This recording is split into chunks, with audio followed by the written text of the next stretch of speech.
नमस्कार दोस्तों, मैं विक्रम और आप देख रहे हैं हमारा चैनल नियर बाय स्टडी। और आज के इस महत्वपूर्ण वीडियो में आप लोगों के लिए लेकर आया हूँ बिहार एसएससी इंटर लेवल 2023 का रुक्मिणी टेस्ट सीरीज। जी हाँ, तो रुक्मिणी टेस्ट सीरीज जिसमें हम करने वाले हैं प्रैक्टिस सेट नंबर। जी हाँ, तो प्रैक्टिस सेट नंबर 9 करने वाले हैं। तो प्रैक्टिस सेट नंबर 9 आज के इस वीडियो में करने वाले हैं।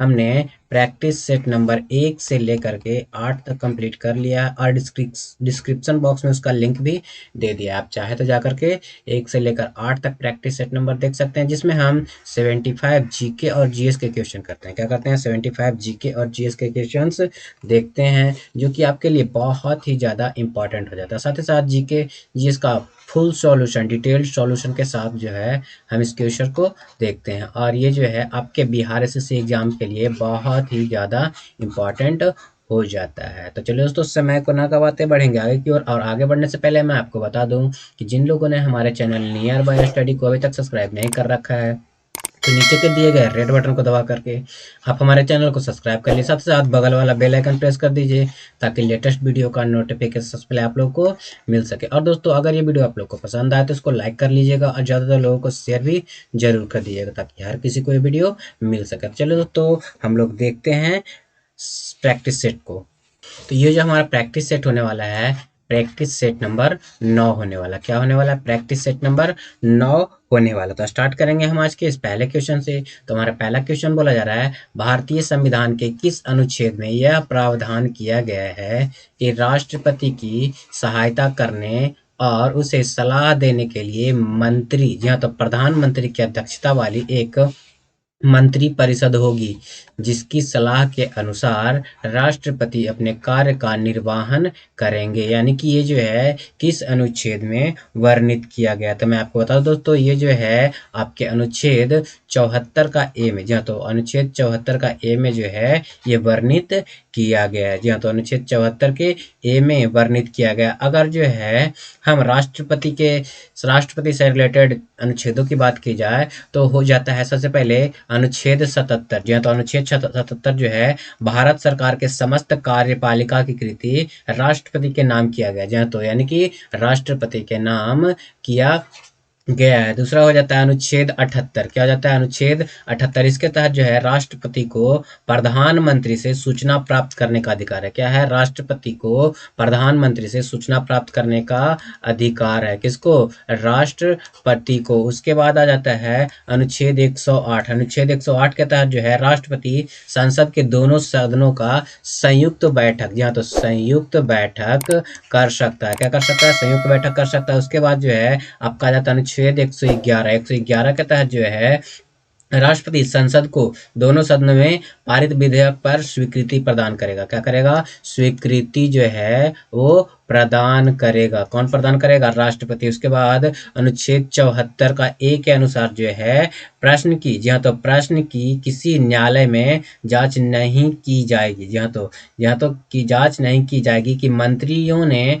राष्ट्रपति की कोई सलाह दी है। उसके बाद जो है अनुच्छेद 75 हो जाता है। क्या हो जाता है? अनुच्छेद 75। इसके तहत जो है प्रधानमंत्री की नियुक्ति राष्ट्रपति करेगा। क्या करेगा? प्रधानमंत्री की नियुक्ति जो है वो कौन करेगा? राष्ट्रपति करेगा, जो कि आपके लिए बहुत ही ज़्यादा इम्पोर्टेंट हो जाता है। बढ़ेंगे अगले प्रश्न की ओर। तो हमारा अगला प्रश्न जो है, जी हाँ, तो हमारा अगला प्रश्न जो है वो कहा जा रहा है, जो कि बहुत ही ज़्यादा इम्पोर्टेंट हो जाता है। जी हाँ, तो बहुत ही ज़्यादा इम्पोर्टेंट हो जाता है।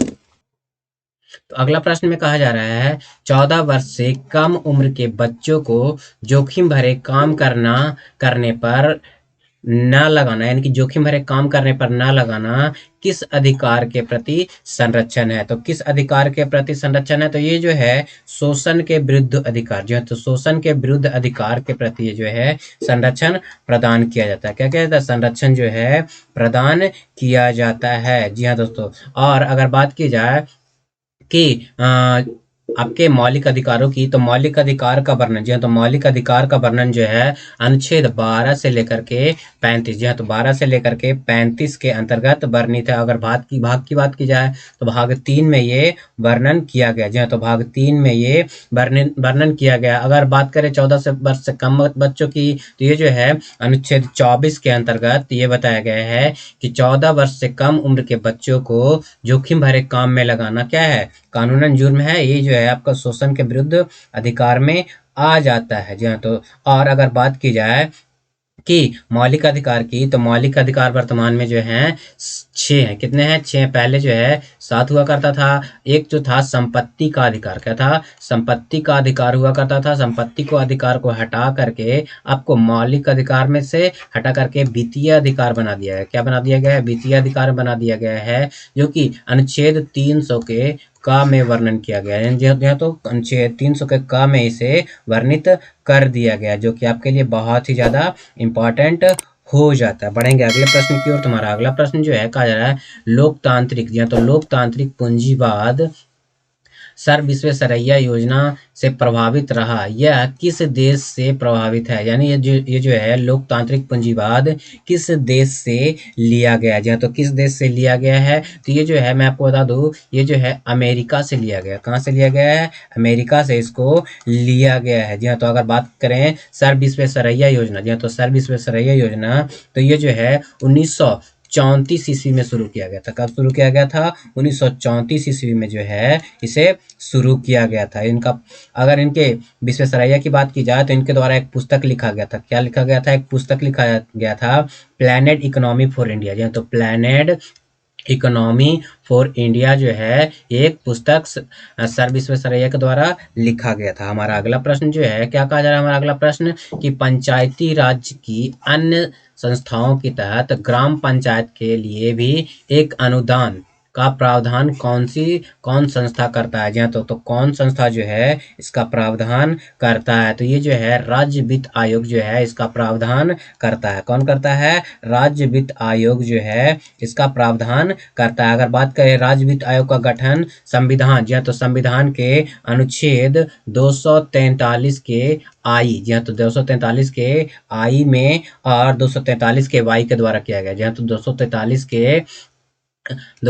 के वाई के द्वारा जो है इसका क्या गया है? गठन किया गया है। जी हाँ, तो गठन किया गया है। और संविधान के अनुच्छेद 280, जी हाँ, तो 280 के तहत जो है राष्ट्रपति 5 साल पर वित्त आयोग का गठन करता है। कितने साल पर गठन होता है? तो 5 साल पर जो है राष्ट्रपति जो है वित्त आयोग का जो है गठन करता है। अगला प्रश्न हमारा कहा जा रहा है किस पंचवर्षीय योजना के दौरान आपातकाल लगाया गया था? नए चुनाव हुए और जनता पार्टी चुनी गई। जी हाँ, तो जनता पार्टी चुनी गई। तो इसका राइट आंसर जो हो जाएगा 5वीं पंचवर्षीय योजना। जी हाँ, तो 5वीं पंचवर्षीय योजना के दौरान जो है क्या किया गया था? आपातकाल सबसे पहले लगाया गया था, यानी कि आपातकाल लगाया गया था और नए चुनाव हुए उसके दौरान जो है जनता पार्टी चुनी गई थी। जी हाँ, तो जनता पार्टी चुनी गई थी। अगर सर्वप्रथम योजना आयोग द्वारा जो है 1972 में, कब? 1972 में जो है 5वीं पंचवर्षीय योजना दार्शनिक आधार पर किया गया था। इसका आधार जो था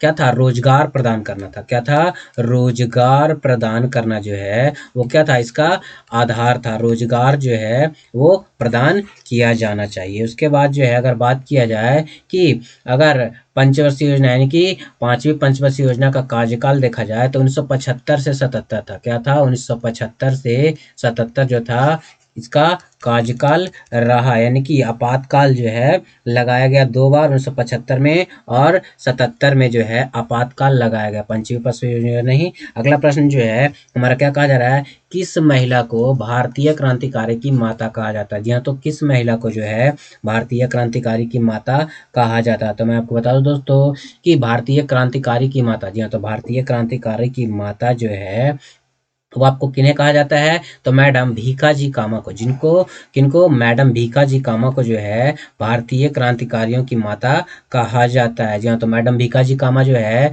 प्रथम भारतीय थे जिन्होंने तिरंगा ध्वज स्टुगार्ट में फहराया था। कहाँ फहराया था? स्टुगार्ट। जी हाँ, तो स्टुगार्ट में जो है इन्होंने तिरंगा फहराया था। और कब फहराया था? तो 1907 ईस्वी में। कब फहराया था? 1907 ईस्वी में जो है इन्होंने तिरंगा फहराया था, जो कि आपके लिए बहुत ही ज़्यादा इम्पोर्टेंट हो जाता है। जो कि अगर बात करें कि अगर अरुणा आसिफ अली को जो है स्वतंत्रता आंदोलन की वयोवृद्ध महिला, किन्हें? अरुणा, जहाँ तो अरुणा आसिफ, जहाँ तो आसिफ अली को जो है क्या कहा जाता है? वयोवृद्ध महिला। क्या कहा जाता है? वयोवृद्ध महिला कहा जाता है। क्या कहा जाता है? वयोवृद्ध महिला कहा जाता है। अगर बात करें तिरंगा का, तो तिरंगा जो है सबसे पहले 31 दिसंबर, कब? 31 दिसंबर, जहाँ तो दिसंबर 1930 ईस्वी को स्वतंत्रता दिवस सर्वप्रथम जो है संपूर्ण देश में, सॉरी 31 दिसंबर 1929 ईस्वी को जो है सर्वप्रथम जो है लाहौर में पंडित जवाहरलाल नेहरू ने जो है रावी नदी के तट पर, कौन सी नदी के तट पर? रावी नदी के तट पर जो है तिरंगा फहराया था। जी हाँ, तो तिरंगा फहराया था। उसके बाद जो है 26 जनवरी, जी हाँ, तो 26 जनवरी 1930 ईस्वी को, कब? 1930 ईस्वी को जो है सर्वप्रथम, जी हाँ, तो सर्वप्रथम जो है स्वतंत्रता दिवस संपूर्ण देश में मनाया गया था। जी हाँ, तो संपूर्ण दिवस में मनाया गया था। इसीलिए जो है हमारा जो संविधान पूर्ण रूप से लागू किया गया था वो 26 जनवरी 1950 ईस्वी को। कब? 26 जनवरी 1950 ईस्वी को जो है, इसीलिए जो है इसी दिन को क्या किया गया था? संविधान पूरी तरीके से लागू किया गया था। और इसीलिए हमारा जो देश है वो 26 जनवरी को गणतंत्र हुआ, इसीलिए गणतंत्रता दिवस जो है 26 जनवरी को मनाया जाता है। अगला प्रश्न जो है कहा जा रहा है आपका राष्ट्रपति के, या तो राज्यसभा के सभापति कौन होते हैं? जो तो राज्यसभा के सभापति कौन होते हैं? तो राज्यसभा के सभापति जो हैं वो उपराष्ट्रपति होते हैं। कौन होते हैं? उपराष्ट्रपति होते हैं। और उपराष्ट्रपति अपना त्याग पत्र जो है राष्ट्रपति को देते हैं। किन्हें देते हैं? राष्ट्रपति को देते हैं। और राष्ट्रपति अपना त्याग पत्र जो है किसे देता है? उपराष्ट्रपति को देते हैं। जी हाँ दोस्तों, अगर राज्यसभा के कार्यकाल की बात की जाए तो राज्यसभा का कार्यकाल 6 वर्ष होता है। ये उच्च सदन होता है। क्या होता है? उच्च सदन होता है। इसे भंग नहीं किया जा सकता। और इसके प्रत्येक 1/, जी हाँ, तो 1/3 सदस्य जो है 2 वर्ष के बाद, कितने वर्ष के बाद? 2 वर्ष के बाद जो है क्या करते हैं? अपने सीटों को खाली करते हैं। और इसी प्रकार से 3 साल में पूरे सीट खाली होकर नए सदस्य आ जाते हैं। इसीलिए जो है इसका कार्यकाल 6 वर्ष होता है। लेकिन ऐसे कहा जाए राज्यसभा का कार्यकाल, तो राज्यसभा का कार्यकाल नहीं माना जाता। क्या माना जाता है? नहीं माना जाता। अगर राज्यसभा के सदस्यों की बात की जाए तो राज्यसभा के सदस्यों की संख्या जो है 233 है। कितने हैं? 233 वर्तमान में है। अगर बात करें राज्यसभा और संघ क्षेत्र द्वारा 238 सदस्य, कितने? 238 सदस्य जो है वो अधिकतम चुने जा सकते हैं। कितने? 238 सदस्य जो है अधिकतम चुने जा सकते हैं, जो कि आपके लिए बहुत ही ज़्यादा इम्पॉर्टेंट हो जाता है। अगर सबसे अधिक, जी हाँ, तो सबसे अधिक की बात की जाए तो सबसे अधिक जो है यूपी से, कहाँ से? यूपी से चुना जाता है, जो कि 31 है। और इसी का आधा बिहार से, क्या? बिहार से 16 सदस्य जो हैं वो चुने जाते हैं। कहाँ चुने जाते हैं? बिहार से 16 सदस्य चुने जाते हैं। मैं इसका ज़रा कलर चेंज कर लेता हूँ क्योंकि कलर जो है बहुत ही डिफरेंट हो जा रहा है। तो चलिए चलते हैं। तो हमारा है क्या? बिहार से जो है 16 सदस्य चुने जाते हैं। हमारा अगला प्रश्न जो है क्या कहा जा रहा है? तो हमारे अगले प्रश्न में कहा जा रहा है भारत में मानव अधिकार सुरक्षा अधिनियम कब पारित हुआ? जो है तो मानव अधिकार सुरक्षा अधिनियम जो है वो कब पारित हुआ? तो इसका राइट आंसर जो है 1993 में। जी हाँ, तो 1993 में जो है भारत सरकार अधिनियम जो है वो पारित हुआ। अगर बात किया जाए राष्ट्रीय मानवाधिकार आयोग की स्थापना जो है 1993 में हुई थी। कब हुई थी? 1993 में। और कब? तो आपके 12 अक्टूबर, जी हाँ, तो 12 अक्टूबर को जो है 1993 में मानवाधिकार आयोग की स्थापना हुई। और रोजगार आश्वासन, जी हाँ, तो रोजगार आश्वासन भी जो है 1993 में ही दिया गया। इसीलिए जो है मानवाधिकार दिवस, जी हाँ, तो मानवाधिकार दिवस जो है आपको कब मनाया जाता है? तो 10 दिसंबर को मनाया जाता है। कब मनाया जाता है? 10 दिसंबर को जो है मानवाधिकार दिवस के रूप में मनाया जाता है। बढ़ते हैं अगले प्रश्न की ओर। तुम्हारा अगला प्रश्न कहा जा रहा है आर्थिक दृष्टि से एक पिछड़े देश की विशेषता नहीं है। तो पिछड़े देश की क्या विशेषता नहीं हो सकती है? तो प्राथमिक क्षेत्र में निम्न अनुपात, तो प्राथमिक क्षेत्र में निम्न अनुपात जो है ये पिछड़े देश की विशेषता नहीं है। इसके अलावा प्रति व्यक्ति निम्न आय और उच्च मृत्यु दर, उच्च साक्षरता, उच्च निरक्षरता, ये जो है अति पिछड़े देश, जो तो अति पिछड़े देश की विशेषता हो जाती है। बढ़ेंगे अगले प्रश्न की ओर। तुम्हारा अगला प्रश्न जो है कहा जा रहा है बांग्लादेश की आधिकारिक भाषा क्या है? तो बांग्लादेश की आधिकारिक भाषा की बात की जाए तो बांग्लादेश की आधिकारिक भाषा जो है वो बांग्ला हो जाता है। क्या हो जाता है? बांग्ला जो है बांग्लादेश की आधिकारिक भाषा। इसकी राजधानी की बात की जाए तो इसकी राजधानी जो है ढाका है। और मुद्रा की बात की जाए तो मुद्रा जो है वो टाका है। क्या है? मुद्रा जो है वो टाका है। अगर बात की जाए कि भारत के साथ इसकी सीमा कितनी है तो भारत के साथ इसकी सीमा जो है आपके कितनी है? 4000। जी हाँ, तो 4096 पॉइंट, जी हाँ, तो 4096.7 किलोमीटर सीमा जो है ये क्या करती है? भारत के साथ साझा करती है। जी हाँ, तो भारत के साथ जो है ये सीमा साझा करती है। भारत में जो है जी हाँ, तो भारत में ब्रह्मपुत्रा को, जी हाँ, तो भारत में बांग्लादेश में ब्रह्मपुत्रा नदी को जो है यमुना कहा जाता है। क्या कहा जाता है? यमुना। यहाँ तो ब्रह्मपुत्रा को यमुना तथा कहा जाता है तथा गंगा, जी हाँ, तो तथा गंगा में मिलने के बाद जो है इसे पद्मा कहा जाता है। क्या कहा जाता है? पद्मा जो है इसे गंगा में मिलने के बाद कहा जाता है। बांग्लादेश का राष्ट्रीय प्रतीक जो है वाटर लिली है। क्या है? वाटर लिली है। क्या है? वाटर लिली है, जो कि आपके 1971 में अपनाया गया था। कब अपनाया गया था? 1971 में अपनाया गया था। अगले क्वेश्चन की ओर बढ़ेंगे तो अगला क्वेश्चन जो है हमारा कहा जा रहा है, क्या कहा जा रहा है कि पंचायत समिति, जी हाँ, तो पंचायत समिति के सदस्य, जी हाँ, तो पंचायत समिति के सदस्य कौन हो सकते हैं? यानी कि क्या इनका सही है? तो इसका राइट आंसर जो है प्रत्यक्ष रूप से जनता के द्वारा निर्वाचित किए जाते हैं। तो पंचायत समिति जो है क्या होता है? प्रत्यक्ष रूप से जनता के द्वारा निर्वाचित किए जाते हैं। अगर बात करें पंचायती राज की तो पंचायती राज में जो है 3 स्तर होते हैं। कितने स्तर होते हैं? 3 स्तर होते हैं। पहला होता है ग्राम स्तर। क्या होता है? ग्राम स्तर। दूसरा होता है आपका प्रखंड स्तर। क्या होता है? प्रखंड स्तर। उसके बाद हो जाता है आपका जिला स्तर। क्या होता है? जिला स्तर। अगर ग्राम स्तर पे बात करें तो ग्राम पंचायत होता है। क्या होता है? ग्राम पंचायत होता है। जिला स्तर पे पंचायत समिति होता है और प्रखंड स्तर पे आपको क्या होता है? पंचायत समिति होता है और जिला स्तर पे जो है जिला परिषद होता है। क्या होता है? जिला परिषद जो है जिला स्तर पर हो जाता है, जो कि आपके लिए, आप लोगों के लिए बहुत ही ज़्यादा इंपॉर्टेंट हो जाता है। अगर बात करें बिहार पंचायत राज अधिनियम, जो है तो बिहार पंचायत राज अधिनियम जो है कब पारित किया गया? तो ये जो है 2006 में, जो है तो 2006 में जो है पारित किया गया। अगर इसके कार्यकाल की बात की जाए तो इसके कार्यकाल जो है 5 वर्ष होता है। क्या होता है? 5 वर्ष होता है। और ये पंचायत समिति की बैठक की अध्यक्षता करता है। क्या करता है? पंचायत समिति की बैठक की अध्यक्षता जो है यही करता है। हमारा अगला प्रश्न जो है कहा जा रहा है भारत में प्याज उत्पादन में मुख्य राज्य कौन है? जी हाँ, तो भारत में प्याज उत्पादन में मुख्य राज्य कौन है? तो प्याज के उत्पादन में जो है महाराष्ट्र जो है सबसे आगे है। क्या है? प्याज उत्पादन में जो है सबसे आगे है। अगर बात किया जाए नारियल, क्या नारियल उत्पादन में, जी हाँ, तो नारियल उत्पादन में जो है आगे कौन है? तो नारियल उत्पादन में जो है आपका केरल हो जाता है। कौन हो जाता है? केरल जो है आपका नारियल उत्पादन में हो जाता है। अगर छोटी इलायची, जी हाँ, तो छोटी इलायची की बात की जाए, यानी कि इलायची की बात की जाए तो ये भी जो है आपका क्या हो जाता है? केरल ही हो जाता है। जी हाँ, तो केरल ही हो जाता है। अगर बात किया जाए सब्जी के उत्पादन में तो सब्जी के उत्पादन में जो है आपके क्या है? आपके सब्जी के उत्पादन में जो है यूपी है। कौन सा है? यूपी जो है सबसे आगे। अगर बात किया जाए कि तमिलनाडु, तमिलनाडु जो है आपके तालाब से, जी हाँ, तो तालाबों से सिंचाई करने में सबसे अधिक, यानी कि सबसे आगे है। चाय के लिए उत्पादन, यानी चाय जो है सबसे ज्यादा असम में होता है। कहाँ होता है? असम में होता है। कहाँ होता है चाय? सबसे ज्यादा असम में होता है। उसके बाद जो है रबर, जी हाँ, तो रबर के लिए जो है, रबर के लिए भी जो है आपको केरल ही प्रसिद्ध है। कौन है? केरल प्रसिद्ध है। और अगर बात करें बॉक्साइड के लिए तो बॉक्साइड के लिए जो है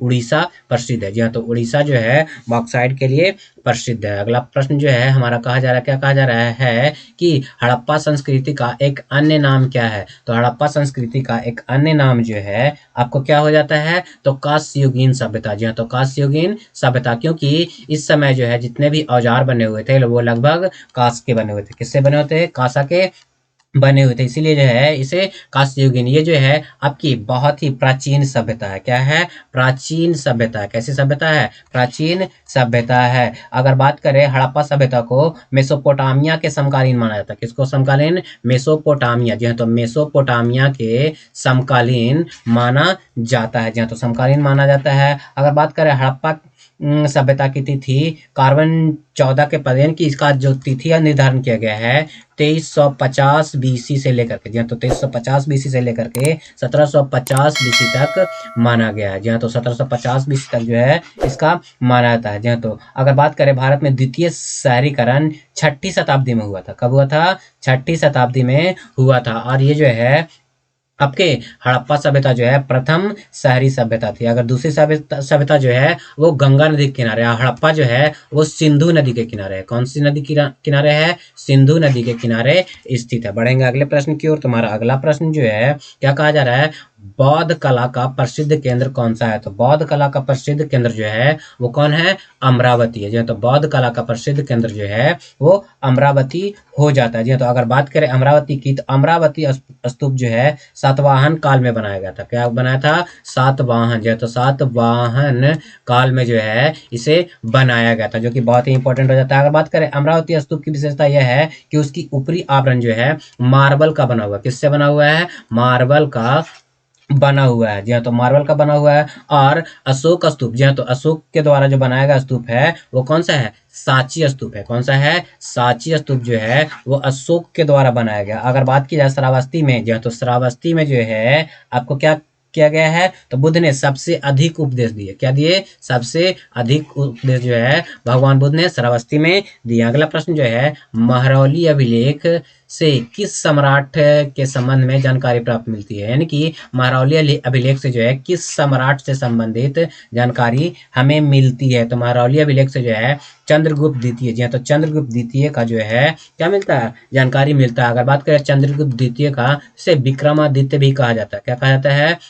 विक्रमादित्य भी इसे कहा जाता है। किन्हें? चंद्रगुप्त द्वितीय। अगर बात करें कि महरौली अभिलेख जो है वो लौह स्तंभ है। क्या है? एक लौह स्तंभ है, जिसे जो है कहाँ बनाया गया है? दिल्ली में स्थापित किया गया। कहाँ स्थापित किया गया? दिल्ली में स्थापित किया गया। उसके बाद जो है ये जो है महरौली स्तंभ में चंद्र के विजय अभियान की चर्चा है। जहाँ तो चंद्र के विजय अभियान की चर्चा देखने को मिल जाती है। और इन्हीं के दरबार में जो है नवरत्न रहा करते थे। कौन रहा करते थे? नवरत्न रहा करते थे। बढ़ेंगे अगले प्रश्न की ओर। तुम्हारा अगला प्रश्न जो है कहा जा रहा है वेदांत शब्द, जी हाँ, तो वेदांत शब्द का प्रयोग किसके लिए किया गया है? तो वेदांत शब्द का प्रयोग जो है उपनिषदों के लिए किया गया। क्या किया गया है? उपनिषदों के लिए जो है वेदांत शब्द का प्रयोग जो है किया गया है। अगर बात करें वेदांत का अर्थ जो है वेदों का अंत होता है। यानी कि वेदों का अंत जो है वो क्या होता है? इसका अर्थ होता है वेदों का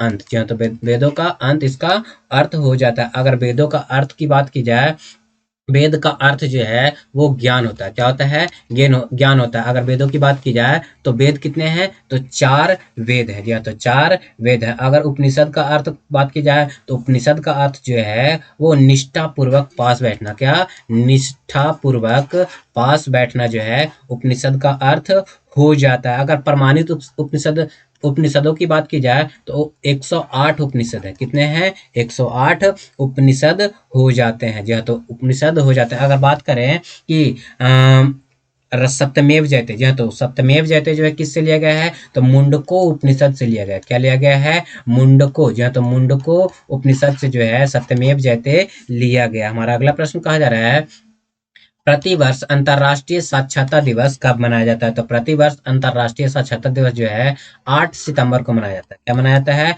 8 सितंबर को जो है आपको क्या मनाया जाता है? अंतर्राष्ट्रीय साक्षरता दिवस मनाया जाता है। अगर बात की जाए 10 सितंबर को, किसको? 10 सितंबर को, तो 10 सितंबर को जो है आत्महत्या, जी हाँ, तो आत्महत्या, जी हाँ, तो आत्महत्या रोकथाम दिवस मनाया जाता है। क्या मनाया जाता है? आत्महत्या रोकथाम दिवस मनाया जाता है। अगर बात करें 16 सितंबर को, कब? 16 सितंबर को जो है ओजोन संरक्षण दिवस मनाया जाता है। क्या मनाया जाता है? ओजोन संरक्षण दिवस मनाया जाता है। अगर बात करें 27 सितंबर की, जी हाँ, तो 27 सितंबर की बात करें तो 27 सितंबर को जो है विश्व पर्यटन दिवस, जी हाँ, तो विश्व पर्यटन दिवस मनाया जाता है। क्या मनाया जाता है? विश्व पर्यटन दिवस मनाया जाता है। और 14 सितंबर को, जी हाँ, तो 14 सितंबर को जो है विश्व साहित्य दिवस मनाया जाता है। क्या मनाया जाता है? सॉरी 14 सितंबर को जो है हिंदी दिवस मनाया जाता है। क्या मनाया जाता है? हिंदी दिवस मनाया जाता है। 15 सितंबर जो है, तो 15 सितंबर को जो है आपको क्या मनाया जाता है? तो 15 सितंबर को जो है राष्ट्रीय अभियंता दिवस, जी हाँ, तो राष्ट्रीय अभियंता दिवस मनाया जाता है। क्या मनाया जाता है? राष्ट्रीय अभियंता, जी हाँ, तो अभियंता दिवस जो है ये मनाया जाता है। और 21, जी हाँ, तो 21 सितंबर को जो है, जी हाँ, तो 21 सितंबर जो है अंतर्राष्ट्रीय शांति दिवस मनाया जाता है। क्या मनाया जाता है? अंतर्राष्ट्रीय शांति दिवस जो है 21 सितंबर को मनाया जाता है। बढ़ेंगे अगले प्रश्न की ओर। तुम्हारा अगला प्रश्न का क्या कहा जा रहा है कि निम्नलिखित में से कौन सी कथन सही है? तो कौन सा कथन जो है निम्नलिखित में से सही है? तो यहाँ पे जो है ऊंचाई महत्वपूर्ण नहीं है, कॉफी के लिए छाया का फैक्टर महत्वपूर्ण है। यानी कि कॉफी के उत्पादन के लिए ऊंचाई जो है वो महत्वपूर्ण नहीं है, बल्कि छाया, जी हाँ, तो छाया यानी कि जो है इसके लिए बहुत ही महत्वपूर्ण हो जाता है। अगर बात करें चाय में, जी हाँ, तो चाय की खेती भारत में 1835 से, कब? 1835 से किया जा रहा है। जी हाँ, तो चाय की खेती 1835 से किया जा रहा है। जी हाँ, तो और चाय के लिए सबसे फेमस जगह कौन सा है? तो असम है। कौन सा है? असम हो जाता है। कॉफी क्या है? कॉफी की बात की जाए तो कॉफी जो है एक पेय पदार्थ है। क्या है? क्या है आपका? कॉफी पेय पदार्थ है। कॉफी जो है कॉफी के बीज से प्राप्त होता है। किससे प्राप्त होता है? बीज से प्राप्त होता है। किससे प्राप्त होता है? कॉफी बीज से प्राप्त होता है। और कॉफी में जो है, तो कॉफी के उत्पादन में सबसे अग्रणी राज्य जो है वो केरल है। क्या है? केरल जो है कॉफी के लिए सबसे अग्रणी राज्य है भारत में। अगर बात किया जाए कि विश्व में सबसे आगे कौन है, तो विश्व में जो है कॉफी में, जी हाँ, तो कॉफी में सबसे अग्रणी राज्य जो है वो ब्राजील है। कौन है? ब्राजील जो है विश्व में सबसे अधिक कॉफी उत्पादन करता है। अगला प्रश्न जो है क्या बोला जा रहा है कि गन्ना की फसल लगभग कितने समय में तैयार हो जाती है? तो गन्ना का फसल जो है लगभग कितने समय में तैयार होता है? तो गन्ना का फसल जो है तैयार होने में 12 महीने लगते हैं। कितने महीने लगते हैं? 12 महीने जो है लगते हैं। इसके लिए जी हाँ, तो अगर बात करें इसके तापमान का, तो इसके लिए जो है आपको 26 डिग्री, जी हाँ, तो 26 डिग्री से लेकर के 32 डिग्री तक तापमान चाहिए। क्या चाहिए? 32 डिग्री सेल्सियस तक तापमान चाहिए। और वर्षा जो है 75 सेंटीमीटर से लेकर के 120 सेंटीमीटर, यह तो सेंटीमीटर वर्षा इसके लिए आवश्यक है। और गन्ना की खेती का जन्मभूमि जो है वो भारत को माना जाता है। किसे माना जाता है? भारत को माना जाता है। अगर दक्षिण भारत में गन्ना में मिठास, यह तो गन्ना में मिठास अधिक होती है, यानी कि लाल प्रकार के गन्ने का मिठास जो है वो दक्षिण भारत में अधिक होती है। अगर बात करें कि गन्ने से, जी हाँ, तो गन्ने से चीनी बनाने के बाद शेष बचे भाग से, यानी कि जो उसका शेष बचा भाग होता है उससे कागज बनाया जाता है। क्या बनाया जाता है? कागज बनाया जाता है। कागज के साथ साथ जो है कूट, जितने भी कागज से रिलेटेड होते हैं, कूट होते हैं, गत्ता होते हैं, सारे आपके इससे बनाए जाते हैं। अगर बात किया जाए, जी हाँ, तो अगर बात किया जाए कि गन्ना जो है वो किसके लिए? आपके लिए कच्चे उद्योग के लिए बहुत ही, यानी कि चीनी उद्योग के लिए बहुत ही ज्यादा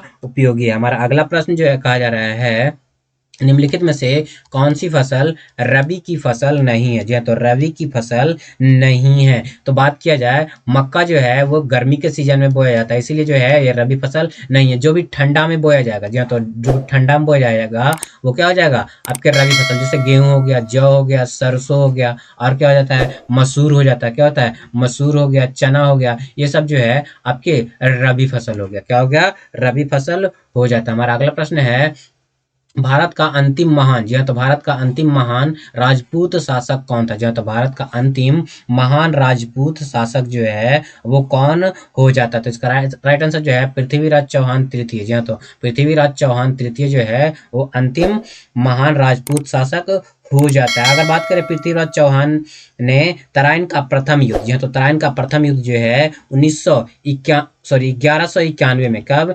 1191 में किसके साथ लड़ा था? तो मोहम्मद गौरी के साथ लड़ा था। तराइन का द्वितीय युद्ध जो है वो कब लड़ा गया था? तराइन का द्वितीय युद्ध जो है 1192 ईस्वी में मोहम्मद गौरी और पृथ्वीराज चौहान के बीच लड़ा गया था। पहले युद्ध में पृथ्वीराज चौहान जीत गया था, दूसरे युद्ध में जो है पृथ्वीराज चौहान को जो है पराजित कर दिया गया था। और उसके बाद 1194 ईस्वी में जो है तृतीय युद्ध हुआ।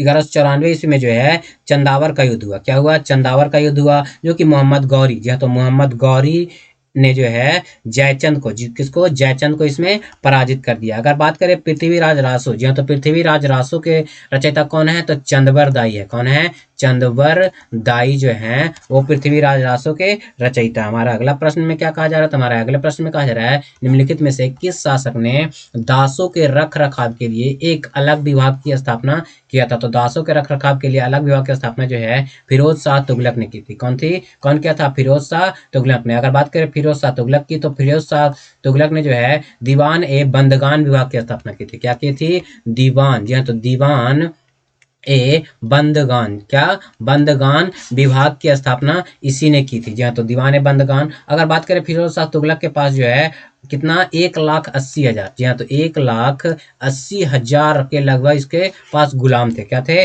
गुलाम थे। और सबसे अधिक गुलाम फिरोज शाह तुगलक के दरबार में ही रहते थे, यानी कि सबसे ज्यादा इसी के दरबार में रहते थे। और इसी ने जो है ब्राह्मणों पर जाजिया कर लगाया था। क्या लगाया था? जाजिया कर जो है ब्राह्मणों पर इसी ने लगाया था। जी हाँ, तो और फिरोज शाह का राज्याभिषेक जो है 2 बार हुआ था। कितना बार हुआ था? 2 बार हुआ था। और अकबर के युद्ध, जी हाँ, तो अकबर ने युद्ध बंदी को दास बनाने पर कितने, 1562 ईस्वी में, कब? 1562 ईस्वी में जो है प्रतिबंध लगा दिया गया था। क्या कर दिया था? प्रतिबंध लगा दिया था। हमारा अगला प्रश्न है सहायक संधि को निम्नलिखित में से किस राज्य ने स्वीकार नहीं किया है? तो सहायक संधि को किस राज्य ने जो है स्वीकार नहीं किया है? तो इसका राइट आंसर जो है मैसूर ने। जी हाँ, तो मैसूर ने जो है सहायक संधि को स्वीकार नहीं किया था। जी हाँ, तो नहीं किया था। अगर बात करें सहायक संधि जो है, सहायक संधि जो है 1798 ईस्वी में, जी हाँ, तो 1798 ईस्वी में हैदराबाद के निजाम ने स्वीकार किया था। किसने किया था? हैदराबाद के निजाम ने जो है इसे सर्वप्रथम स्वीकार किया था। अगर सहायक संधि की बात की जाए तो किसने लागू किया था? तो लॉर्ड बेलेजली, जी हाँ, तो बेलेजली, जी हाँ, तो वेलेजली ने जो है इसको लागू किया था। किसने लागू किया था सर्वप्रथम? तो लॉर्ड वेलेजली ने लागू किया था, जो कि आपके लिए बहुत ही ज्यादा इंपॉर्टेंट हो जाता है। हमारा अगला प्रश्न जो है कहा जा रहा है वह कौन सी घटना थी जिसके बाद महात्मा गांधी ने ब्रिटिश सरकार के विरुद्ध अपना सर्वप्रथम असहयोग आंदोलन प्रारंभ किया था? किसके खिलाफ जो है महात्मा गांधी ने क्या किया था? आपको असहयोग आंदोलन पारित किया था। तो रॉलेट एक्ट, जी हाँ, तो रॉलेट एक्ट कानून के तहत जो है महात्मा गांधी ने सर्वप्रथम असहयोग आंदोलन किया था। जी हाँ, तो असहयोग आंदोलन किया था। अगर बात करें महात्मा गांधी का प्रथम आंदोलन जो है कहाँ हुआ था? चंपारण में हुआ था। क्या हुआ था? चंपारण में जो है इनका प्रथम आंदोलन हुआ था। अगर बात करें असहयोग आंदोलन की, तो असहयोग आंदोलन जो है आपको एक, जी हाँ, तो 1 अगस्त, जी हाँ, तो 1 अगस्त आपके कब 1920 में शुरू किया गया था। अगर बात करें असहयोग आंदोलन जो है वापस कब ले लिया गया था? तो 12 फरवरी, जी हाँ, तो 12 फरवरी 1922 ईस्वी को जो है इसे वापस ले लिया गया। और इसका वापस लेने की घटना को जो है नेताजी ने राष्ट्रीय दुर्घटना, यानी कि राष्ट्रीय दुर्घटना का संज्ञा दिया था। किसने? नेताजी सुभाष चंद्र बोस ने जो है क्या किया था? इसे राष्ट्रीय दुर्घटना यानी कि विपदा की संज्ञा दिया था। हमारा अगला प्रश्न जो है क्या कहा जा रहा है हमारे अगले प्रश्न में? तो अगले प्रश्न में कहा जा रहा है कि किस भारतीय महिला के नाम पर अमेरिका में एक अंतरिक्ष यान का नाम रखा गया है? जी हाँ, तो किस भारतीय महिला के नाम पे? तो कल्पना चावला, जी हाँ, तो कल्पना चावला के नाम पे जो है अमेरिका में एक अंतरिक्ष यान का नाम रखा गया। अगर बात करें कल्पना चावला की, तो कल्पना चावला जो प्रथम व्यक्ति थी जो कि क्या क्या था? तो इन्होंने अंतरिक्ष यात्री, या तो भारत की पहली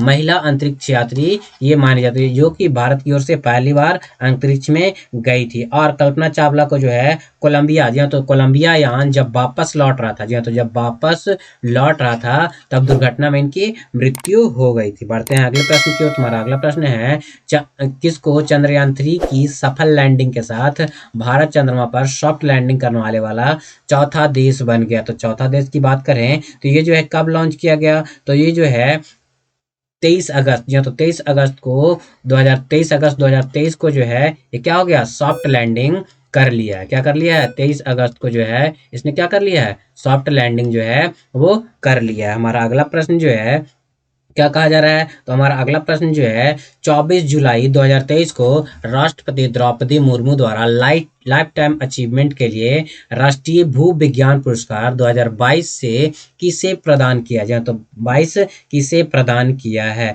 तो ये जो है आपको किसे प्रदान किया गया है? तो डॉक्टर ओम नारायण भार्गव जी हाँ, तो डॉक्टर ओम नारायण भार्गव को जो है क्या किया गया है? ये पुरस्कार प्रदान किया गया, यानी कि 2023 24 जुलाई 2023 को 2022 का जी हाँ, तो 2022 का राष्ट्रीय भू विज्ञान पुरस्कार प्रदान इन्हें किया गया। जी हाँ, तो इन्हें प्रदान किया गया। बढ़ेंगे अगले प्रश्न की ओर। तुम्हारा अगला प्रश्न जो है क्या कहा जा रहा है? भारत सरकार ने किस वर्ष तक देश से कालाजार को खत्म करने का लक्ष्य निर्धारित किया है? तो कब तक निर्धारित किया गया है? तो 2023। कब? 2023 तक जो है कालाजार को खत्म करने का डेट जो है निर्धारित किया गया। अगर बात करें 2030 की, तो मलेरिया जी हाँ, तो मलेरिया विश्व स्वास्थ्य संगठन के द्वारा जो है 2030 तक मलेरिया उन्मूलन का प्रमाण प्राप्त करना क्या किया गया है? घोषित किया गया है, यानी कि इन्हें 2027 से लेकर 2030 तक जो है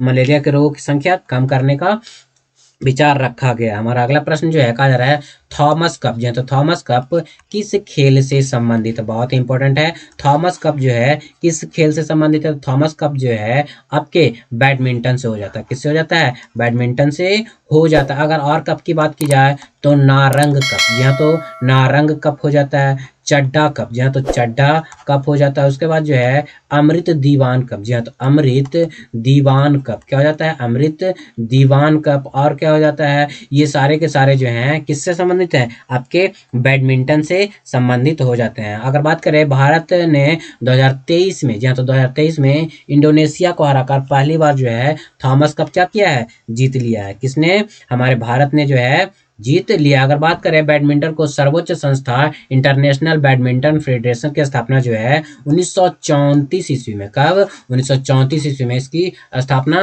की गई थी। अगर बैडमिंटन के कोर्ट की लंबाई की बात करें तो 44 फीट इसकी लंबाई होती है और 20 फीट इसकी चौड़ाई होती है, तथा नेट होता है इसकी ऊंचाई जो है 5 फीट होती है। कितनी होती है? 5 फीट जो है होती है। अगर मीटर में पूछा जाएगा तो 1.55 मीटर इसकी ऊंचाई होता है। अगर फीट में बोलेगा तो कितना हो जाएगा? आपको 5 फीट नेट की ऊंचाई हो जाता है। जी हाँ, तो नेट की ऊंचाई हो जाता है। और अगर इसके रैकेट का वजन पूछा जाए, जी हाँ, तो रैकेट का वजन पूछा जाए तो लगभग 60 ग्राम, कभी ज़्यादा देता है तो कभी कम देता है, तो लगभग 60 ग्राम हो जाएगा। हमारा अगला प्रश्न जो है क्या कहा जा रहा है? तो हमारा अगला प्रश्न कहा जा रहा है जून 2023 में रिसर्च एंड एनालिसिस विंग्स के प्रमुख यानी कि रा के प्रमुख किसे नियुक्त किया गया? तो रा के प्रमुख किसे नियुक्त किया गया है? तो ये जो है रवि सिन्हा को, किन्हें? रवि सिन्हा को जो है आपके रा के प्रमुख के रूप में नियुक्त किया गया है। और ये जो है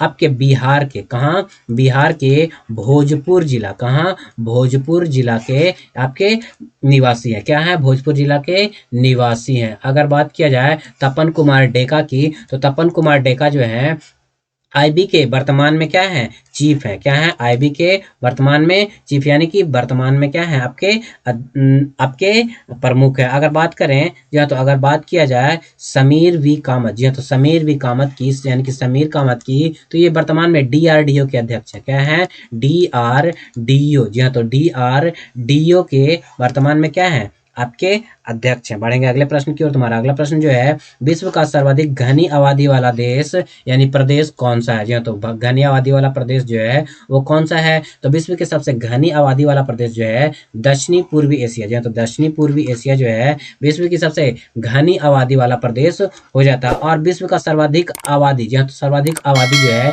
उत्तरी गोलार्ध में रहता है। कहाँ रहता है? उत्तरी, जी हाँ, तो उत्तरी गोलार्ध में जो है सबसे अधिक आबादी रहता है। जी हाँ, तो सबसे अधिक आबादी रहता है। अगर विश्व में सर्वाधिक आबादी कहाँ, किस महादेश में है? तो एशिया महादेश में जो है सर्वाधिक आबादी हो जाता है। अगर बात करें विश्व के 36% आबादी, जी हाँ, तो 36% आबादी जो है वो भारत, जी हाँ, तो भारत और चीन में, किसमें? भारत और चीन में निवास करती है। और अगर वर्तमान जनगणना की बात की जाए तो भारत का जनसंख्या जो है सबसे अधिक हो गया, लगभग 1.41 अरब हो गया। कितना हो गया है? 1.41 अरब जो है लगभग हो गया है। बढ़ते हैं अगले प्रश्न की ओर। तुम्हारा अगला प्रश्न जो है क्या कहा जा रहा है, भारतीय वन सर्वेक्षण का मुख्यालय कहाँ स्थित है। तो भारतीय वन सर्वेक्षण का मुख्यालय जो है आपका देहरादून हो जाता है। कहाँ हो जाता है, देहरादून हो जाता है। अगर बात किया जाए शिमला, तो शिमला जो है भारतीय आलू अनुसंधान, जी हाँ, तो भारतीय अनुसंधान का मुख्यालय जो है आपको शिमला हो जाता है। और चावल के लिए जहाँ, तो आपको पता होगा कि चावल अनुसंधान संस्थान जो है वो कहाँ है, तो चावल अनुसंधान संस्थान जो है वो कटक है। कहाँ है, कटक में स्थित है। अगर केंद्रीय तंबाकू अनुसंधान संस्थान की बात की जाए तो ये हो जाता है राजमुंद्री। क्या हो जाता है, राजमुंद्री आपका क्या हो जाता है, तंबाकू अनुसंधान संस्थान हो जाता है। अगर बात करें केंद्रीय लाख अनुसंधान संस्थान कहाँ स्थित है, तो ये जो है आपको रांची में हो जाता है। कहाँ होता है, रांची, जो कि एक जगह का नाम है आपका नामकुम। क्या है, नामकुम नाम के जगह पे हो जाता है। अगर बात करें केंद्रीय नमक अनुसंधान संस्थान कहाँ है, तो नमक के लिए जो है आपको भावनगर, क्या हो जाएगा, भावनगर जो है ये भारतीय केंद्रीय नमक अनुसंधान संस्थान अवस्थित है। बढ़ते हैं अगले प्रश्न की ओर। तुम्हारा अगला प्रश्न में कहा जा रहा है, क्या कहा जा रहा है तुम्हारे अगले प्रश्न में, ये कहा जा रहा है जब पवन पृथ्वी के घूर्णन के कारण अपनी दिशा बदल लेती है तो निम्नलिखित में से इसे किस नाम से पुकारा जाता है। तो इसे जो है किस नाम से पुकारा जाता है, इसे जो है अ, भू विक्षेपी पवन, जी हाँ, तो विक्षेपी पवन यानी कि जियोट्रॉपिक विंड के नाम से इसे जो है जाना जाता है। किसके नाम से जाना जाता है, जियोट्रॉपिक विंड के नाम से जाना जाता है। जो कि अगर बात करें व्यापारिक पवन की, व्यापारी पवन जो है वो अस्थाई पवन होती है। कैसी होती है, अस्थाई, जी हाँ, तो अस्थाई पवन होती है, जो कि बहुत ही ज्यादा इंपॉर्टेंट है। अगर वायु की गतिशील अगर वायु जो है गतिशील रहता है तो उसे क्या कहते हैं, आपको पवन कहते हैं। क्या कहते हैं, पवन कहते हैं, जो कि बहुत ही ज्यादा इंपॉर्टेंट हो जाता है। अगर बात करें मानसून की, तो मानसून, जी हाँ, तो मानसून की खोज जो है अपने किसने की थी, हिपालस ने की थी। क्या की थी, हिपालस ने जो है मानसून शब्द की खोज की थी। और कब किया था, तो 45 एडी में, जी हाँ, तो 45 एडी में आपको किया था। बढ़ेंगे अगले प्रश्न की ओर। तुम्हारा अगला प्रश्न कहा जा रहा है, भूमध्य रेखा पर अक्षांश की दूरी कितनी होती है। जहाँ तो भूमध्य रेखा पर 1 डिग्री अक्षांश की दूरी कितनी होती है, तो 1 डिग्री अक्षांश की दूरी जो है लगभग 111 किलोमीटर। जी हाँ, तो इसके अनुसार जो है 111 किलोमीटर, लेकिन एक्यूरेट जो हो जाता है 111.32 किलोमीटर होता है। और एक अक्षांश को पार करने में लगभग 4 मिनट का समय लगता है। कितना समय लगता है, 4 मिनट का समय लगता है। जी हाँ, तो 4 मिनट का समय, सॉरी, एक देशांतर, जी हाँ, तो सॉरी दोस्तों, एक देशांतर को पार करने में जो है लगभग 4 मिनट का समय लगता है। अगर जो है अक्षांशों की संख्या की बात की जाए तो अक्षांशों की कुल संख्या जो है 181 है। कितनी है, अक्षांशों की कुल संख्या जो है 181 हो जाती है। अगर बात करें भूमध्य रेखा की अपेक्षा ध्रुवीय क्षेत्र में दूरी जो है देशांतर पे अधिक होती है। क्या होती है, अधिक हो जाती है। हमारा अगला प्रश्न जो है कहा जा रहा है प्लानिंग, जी हाँ, तो प्लानिंग एंड द पुअर पुस्तक के लेखक कौन है, प्लानिंग एंड द पुअर पुस्तक के लेखक जो हैं वो कौन हो जाते हैं। तो इसका राइट आंसर जो है वी एस मिन्हास, जी हाँ, तो वी एस मिन्हास जो है प्लानिंग एंड पुअर पुस्तक के लेखक हो जाते हैं। बढ़ते हैं अगले प्रश्न की ओर। तुम्हारा अगला प्रश्न जो है क्या कहा जा रहा है, विश्व बैंक, जी हाँ, तो विश्व बैंक जिसे अंतरराष्ट्रीय पुनर्निर्माण तथा विकास बैंक भी कहा जाता है, उसका मुख्यालय कहाँ है। तो विश्व बैंक का मुख्यालय, जी हाँ, तो विश्व बैंक के मुख्यालय की बात की जाए तो विश्व बैंक का मुख्यालय जो है कहाँ हो जाता है, वॉशिंगटन डीसी में। कहाँ हो जाता है, वॉशिंगटन डीसी में हो जाता है, जो कि आपके लिए बहुत ही ज्यादा इंपॉर्टेंट हो जाता है। अगर बात करें कि विश्व बैंक का जो स्थापना हुआ था, कब हुआ था, 1945 ईस्वी में हुआ था। कब हुआ था, 1945 ईस्वी में। और कब, तो 27 दिसंबर को, कब, 27 दिसंबर को जो है इसकी स्थापना हुई थी। और विश्व बैंक जो है एक क्या करती है, विश्व स्तर पर संतुलन विकास पर बल देती है। जी हाँ, तो विकास पर बल देती है। अगर बात करें जेनेवा की, तो WTO, जी हाँ, तो WTO का स्थापना जो मुख्यालय है वो जिनेवा, इसकी स्थापना जो है 1995 में हुई थी। क्या हुई थी, 1995 में हुई थी। WTO के स्थान पे गैट की स्थापना 1995 में किया गया, जो है, तो WTO के स्थान पे गैट की स्थापना जो है 1995 में किया गया। बढ़ेंगे अगले प्रश्न की ओर। तुम्हारा अगला प्रश्न है 24 अगस्त 2023 को शतरंज, जी हाँ, तो शतरंज विश्व कप के फाइनल में भारत के रमेश बाबू प्रज्ञानंद को किस देश के खिलाड़ी के द्वारा पराजित कर दिया गया? तो कौन सा देश ने पराजित कर दिया? तो नॉर्वे देश के खिलाड़ी, या तो नॉर्वे देश के खिलाड़ी ने जो है इन्हें पराजित कर दिया गया। और नॉर्वे देश के खिलाड़ी का नाम जो था वो मैग्नस कार्लसन था। क्या था? मैग्नस, या तो मैग्नस कार्लसन, या तो मैग्नस कार्लसन जो था वो इन नॉर्वे देश के खिलाड़ी का नाम था। अगर बात करें शतरंज खिलाड़ी डी मुकेश को हाल ही में फाइट रैंकिंग में विश्वनाथन आनंद को इसने पीछे छोड़ दिया। क्या कर दिया है? विश्वनाथन आनंद को पीछे छोड़कर 9वें स्थान पर पहुंच गए हैं। क्या पहुंच गए हैं? 9वें स्थान पर पहुंच गए। अगर भारत के पहले ग्रैंड मास्टर की बात की जाए तो कौन हो जाते हैं? विश्वनाथन आनंद। कौन हो जाते हैं? विश्वनाथन जो है आनंद जो है वो क्या होता है? भारत के पहले ग्रैंड मास्टर हो जाते हैं। जी हाँ, तो ग्रैंड मास्टर हो जाते हैं। शतरंज में सबसे कम उम्र में ग्रैंड मास्टर जो है वो ग्रैंड मास्टर में पहली भारतीय महिला जो है कोनेरू हम्पी है। कौन है? कोनेरू। जी हाँ, तो ध्यान दीजिएगा, कोनेरू हम्पी जो है वो कम उम्र की महिला। हमारा अगला प्रश्न जो है कहा जा रहा है 11 से 12 जनवरी 2023 के बीच विधानसभाओं के अध्यक्ष का अखिल भारतीय सम्मेलन का आयोजन किस शहर में हुआ है? तो ये जो है किस शहर में हुआ है? तो ये जो है जयपुर में हुआ। कहाँ हुआ? जयपुर में जो है इसका आयोजन किया गया, जो कि आपके लिए बहुत ही ज्यादा इंपॉर्टेंट हो जाता। बढ़ते हैं अगले प्रश्न की ओर। तुम्हारा अगला प्रश्न है अजय टू योगी। ध्यान दीजिए, अजय टू योगी आदित्यनाथ पुस्तक के लेखक कौन है? तो अजय टू योगी आदित्यनाथ पुस्तक के लेखक जो हैं वो आपके कौन है? शांतनु गुप्ता है। कौन है? शांतनु गुप्ता जो है अजय टू योगी जो है वो क्या है? आपके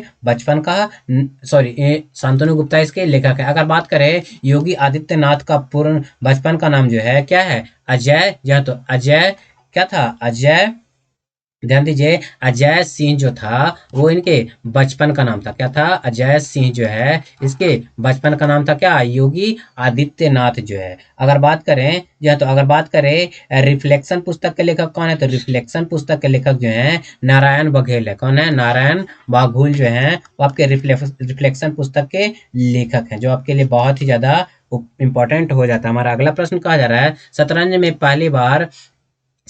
पहली भारतीय महिला ग्रैंड मास्टर कौन है? जी हाँ, तो शतरंज में पहली भारतीय महिला ग्रैंड मास्टर तो हमने अभी अभी बताया कि पहली भारतीय ग्रैंड मास्टर कौन बनी है? तो एस विजया लक्ष्मी। जी हाँ, तो एस विजया लक्ष्मी जो है वो शतरंज में पहली ग्रैंड मास्टर हो जाती हैं। इन्होंने जो है किसको? भारतीय महिला सॉरी इन्होंने जो है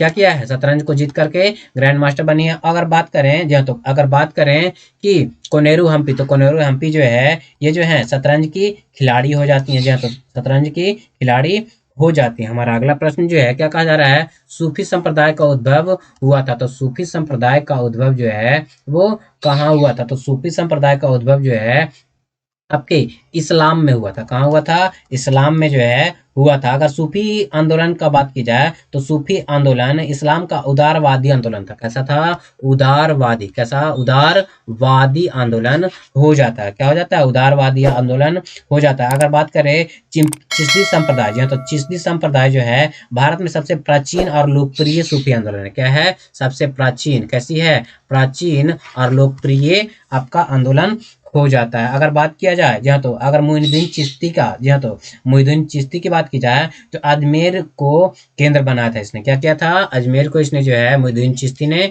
केंद्र बनाया था। बढ़ेंगे अगले प्रश्न की ओर। तुम्हारा अगला प्रश्न है आर्थिक दृष्टि से एक पिछड़े देश की विशेषता है। तो आर्थिक दृष्टि से एक पिछड़े देश की विशेषता क्या हो जाएगी? तो इसके अनुसार जो है प्रति व्यक्ति निम्न आय दर, निम्न मृत्यु दर, उच्च निम्न उच्च निरक्षरता, तो सारे के सारे जो हैं वो क्या हैं? आपके पिछड़े देश की विशेषता हो जाती है। क्या होती है? पिछड़े देश की विशेषता हो जाती है। हमारा अगला प्रश्न जो है कहा जा रहा है क्या कहा जा रहा है? ध्यान दीजिएगा कि हमारा अगला प्रश्न कहा जा रहा है वांसदा। जी हाँ, तो वांसदा राष्ट्रीय उद्यान कहाँ स्थित है? तो वांसदा राष्ट्रीय उद्यान जो है आपके गुजरात में हो जाता है। कहाँ हो जाता है? गुजरात में हो जाता है। अगर गुजरात की बात की जाए तो गिर, जी हाँ, तो गिर नेशनल पार्क जो है कहाँ है? गिर नेशनल, जी हाँ, तो गिर नेशनल पार्क जो है गुजरात में हो जाता है। अगर बात करें यूपी की तो यूपी में जो है दुधवा नेशनल पार्क, क्या है? दुधवा नेशनल पार्क जो है आपका यूपी में हो जाता है। कहाँ हो जाता है? यूपी में हो जाता है। भद्रा, जी हाँ, तो भद्रा वन्य अभ्यारण्य, क्या? भद्रा वन्य अभ्यारण्य जो है आपका कर्नाटक में हो जाता है। कहाँ हो जाता है? कर्नाटक में आपका हो जाता है। कहाँ हो जाता है? कर्नाटक में हो जाता है। जी हाँ, तो अगर पंजाब की बात की जाए तो पंजाब में जो है आपको अबोहर वन्य अभयारण्य, क्या है? अबोहर, ध्यान दीजिए, अबोहर वन्य अभयारण्य जो है आपके कर्नाटक में हो जाता है। बढ़ेंगे अगले प्रश्न की ओर। तुम्हारा अगला प्रश्न है, किस देश का झंडा दोहरे त्रिभुजाकार के रूप में होता है? जी हाँ, तो दोहरे त्रिभुज के रूप में किस देश का झंडा होता है? तो ये नेपाल का झंडा जो है दोहरे त्रिभुजाकार के रूप में होता है। तो दोहरे त्रिभुजाकार के रूप में होता है। अगर भारत की बात की जाए तो भारत के झंडे में 3 कलर हैं। कितने कलर हैं? 3 कलर हैं। पहले सबसे ऊपर जो है केसरिया, बीच में जो है सफेद और सबसे नीचे जो है हरा होता है। और पूछा जाता है भारत के राष्ट्रीय झंडे में जो चक्र होता है उसमें कितनी तीलियां होती है? तो इसमें जो है 24 तीलियां होती है। अगर बात की जाए इसका कलर, तो इसका कलर जो है नीला होता है। जी हाँ, तो गहरा नीला जो है इसका कलर होता है। और ये चक्र कहाँ से अपनाया गया है? तो अशोक स्तंभ से। जी हाँ, तो अशोक स्तंभ से जो है इसको अपनाया गया है। कहाँ से अपनाया गया? अशोक स्तंभ से अपनाया गया है, जो कि आप लोगों के लिए बहुत ही ज्यादा इंपॉर्टेंट हो जाता है। अगर बात करें नीदरलैंड का राष्ट्रीय चिन्ह, जी हाँ, तो नीदरलैंड का राष्ट्रीय चिन्ह क्या हो जाता है? तो नीदरलैंड का राष्ट्रीय चिन्ह जो है आपको ध्यान दीजिएगा क्या हो जाता है? आपका शेर हो जाता है। क्या हो जाता है? शेर हो जाता है। जी हाँ, तो नीदरलैंड का राष्ट्रीय चिन्ह शेर हो जाता है। अगर तुर्की, जी हाँ, तो तुर्की की राष्ट्रीय चिन्ह की बात की जाए तो क्या हो जाता है? चांद तारा हो जाता है। क्या हो जाता है? चांद तारा जो है वो तुर्की का राष्ट्रीय चिन्ह हो जाता है। कनाडा का राष्ट्रीय चिन्ह की बात की जाए तो कनाडा का राष्ट्रीय चिन्ह जो है मैपल लीफ, क्या है? मैपल लीफ हो जाता है। अगर बात की जाए स्पेन का राष्ट्रीय चिन्ह, तो स्पेन का राष्ट्रीय चिन्ह जो है वो क्या हो जाता है? ईगल हो जाता है। क्या होता है? ईगल जो है वो स्पेन का राष्ट्रीय चिन्ह हो जाता है। बढ़ते हैं अगले प्रश्न की ओर। अगला प्रश्न है, अष्टछाप की स्थापना किसके द्वारा की गई थी? तो अष्टछाप की स्थापना जो है आचार्य विट्ठल नाथ, तो आचार्य विट्ठल नाथ के द्वारा जो है अष्टछाप की स्थापना की गई थी, जो कि आपके लिए बहुत ही ज्यादा इंपॉर्टेंट हो जाता है। बढ़ते हैं अगले प्रश्न की ओर। तुम्हारा अगला प्रश्न है, बिहार से उड़ीसा और झारखंड कब अलग हुआ था? तो बिहार से जो उड़ीसा हुआ था अलग और झारखंड जो अलग हुआ था वो कब हुआ था? तो ये जो है 1936 में उड़ीसा अलग हुआ और झारखंड जो है 2000 ईस्वी में अलग हुआ। कब हुआ? 2000 ईस्वी में जो है ये अलग हुआ। अगर बात किया जाए कि बिहार में बंगाल अलग करने की घोषणा 1911 में ही हो गई थी। जहाँ तो बंगाल अलग करने की घोषणा 1911 में हो गई थी। उसके बाद जो है बंगाल बिहार से, यहाँ तो बंगाल बिहार से जो है 1912 ईस्वी में जो है बिहार से बंगाल अलग हो गया था। और 1 अप्रैल, जी हाँ, तो 1 अप्रैल, जी हाँ, तो ध्यान दीजिएगा, 1 अप्रैल 1936 ईस्वी को, कब? 1936 ईस्वी को जो है क्या किया गया था? बिहार से उड़ीसा को अलग किया गया था। और 1956 में बिहार का कुछ भाग जो है पश्चिम बंगाल को दे दिया गया था। 1956 में जो है बिहार का कुछ भाग जो है कहाँ? वेस्ट बंगाल को दे दिया गया था। उसके बाद जो है आपको 15 नवंबर, जी हाँ, तो 15 नवंबर 2000 ईस्वी को जो है बिहार से अलग होकर के झारखंड को बनाया गया था। क्या बनाया गया था? झारखंड को बनाया गया था। हमारा अगला प्रश्न जो है कहा जा रहा है, बिहार में 1857 की क्रांति का नेता बाबू कुंवर सिंह का देहांत कब हुआ था? जी हाँ, तो बाबू कुंवर सिंह का देहांत जो है वो कब हुआ था? तो इसका राइट आंसर जो है आपके 26 अप्रैल 1858 ईस्वी को। जी हाँ, तो 26 अप्रैल 1858 ईस्वी को जो है बाबू कुंवर सिंह का देहांत हो गया था, जिन्होंने बिहार से नेतृत्व किया था। क्या किया था? बिहार से नेतृत्व किया था। अगर बात करें बाबू कुंवर सिंह, तो ये जगदीशपुर के जमींदार थे। कहाँ के? जगदीशपुर के। कहाँ के? जगदीशपुर के ये जमींदार हुआ करते थे। अगर बात करें इनके वंश का नाम, ये जो है परमार वंश से, कौन से? परमार वंश से संबंधित है। क्या थे? परमार वंश से ये संबंधित है। और इनके बाद इनके भाई अमर सिंह ने जो है कैमूर, जी हाँ, तो कैमूर की पहाड़ियों से नेतृत्व किया था। जी हाँ, तो इनके भाई का नाम क्या था? अमर सिंह। क्या नाम था? अमर सिंह। इन्होंने क्या किया था? कैमूर की पहाड़ियों से नेतृत्व किया था। और बाबू कुंवर सिंह की अंतिम, जी हाँ, तो अंतिम मई में अंग्रेज कैप्टन ली ग्रांड के साथ लड़ाई लड़ी थी। जी हाँ, तो इन्हें सबसे अंतिम लड़ाई जो है ली ग्रांड मई के साथ इन्होंने लड़ाई लड़ी थी। हमारा अगला प्रश्न जो है कहा जा रहा है, बहावी आंदोलन का मुख्य केंद्र था। तो बहावी आंदोलन का मुख्य केंद्र जो था वो कहाँ था? तो बहावी आंदोलन का मुख्य केंद्र जो है आपको पटना हो जाता है। कहाँ हो जाता है? पटना हो जाता है। अगर पटना की बात की जाए तो पटना में बहावी आंदोलन का मुख्य नेता जो है कौन था? इनायत अली था। कौन था? इनायत। जी हाँ, तो इनायत अली जो था पटना से क्या था? नेतृत्व करता था। जी हाँ, तो नेतृत्व करता था। और एक भाई था, इनका नाम था बिलायत अली। कौन था? बिलायत अली। इन दोनों ने मिलकर जो है क्या क्या था? पटना से क्या क्या था? आपके बहावी आंदोलन का नेतृत्व किया था। अगर बात करें बहावी आंदोलन, जी हाँ, तो बहावी आंदोलन जो है कब? 1800, जी हाँ, तो 1850 ईस्वी के दशक में जो है क्या किया गया था? ये पटना का मुख्य केंद्र रहा था। हमारा अगला प्रश्न जो है कहा निम्नलिखित में से कौन कर्नाटक संगीत की त्रिमूर्ति में से एक है? जी हाँ, तो कर्नाटक संगीत की त्रिमूर्ति में से एक है। तो इसका राइट आंसर जो है वो सी हो जाएगा, यानी कि त्यागराज जो है कर्नाटक संगीत की त्रिमूर्ति में से एक है। इनमें त्रिमूर्तियों में से कौन कौन थे? तो पहला तो त्यागराज हो जाता है, क्या हो जाता है? त्यागराज।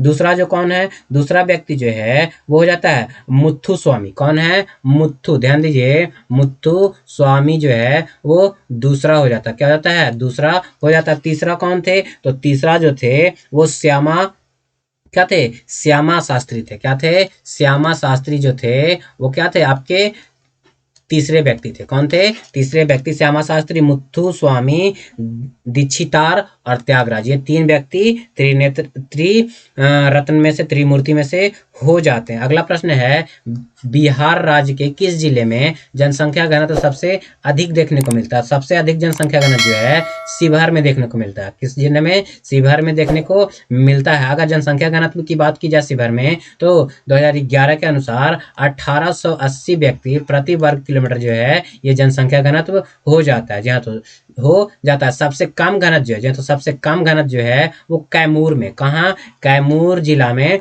देखने को मिलता है सबसे कम घनत्व। घनत्व की बात की जाए तो 448 व्यक्ति प्रति वर्ग किलोमीटर जो है वो हो जाता है। भारत की जनसंख्या, जी हाँ, तो भारत की जनगणना के अनुसार जो है वो जो है वो सबसे अधिक घनत्व वाला जिला जो है, राज्य जो है वो बिहार हो जाता है। क्या हो जाता है? बिहार हो जाता है। और इस समय जब 2011 में जनगणना हुआ था तो इसके आयुक्त आयुक्त जो थे सी चंद्रमौली थे। कौन से? सी चंद्रमौली थे। कौन थे? सी चंद्रमौली जो है वो इसके अध्यक्ष हो जाते हैं। यानी कि बढ़ेंगे अगले प्रश्न की ओर। तुम्हारा अगला प्रश्न जो है वो क्या कहा जाता है? तुम्हारा अगले प्रश्न में कहा जाता है यदि चंद्रमा पर बम विस्फोट होता है तो उसकी आवाज पृथ्वी पर कितने समय बाद सुनाई देगा? तो दोस्तों अगर चंद्रमा पर विस्फोट होता है, जी हाँ, तो चंद्रमा पर विस्फोट होता है तो पृथ्वी पर कभी भी आवाज सुनाई नहीं देगा। जी हाँ, तो सुनाई नहीं देगा। इसीलिए इसका राइट आंसर जो है वो डी हो जाएगा। क्या हो जाएगा? डी हो जाएगा। अगर बात करें, जी हाँ, तो अगर बात किया जाए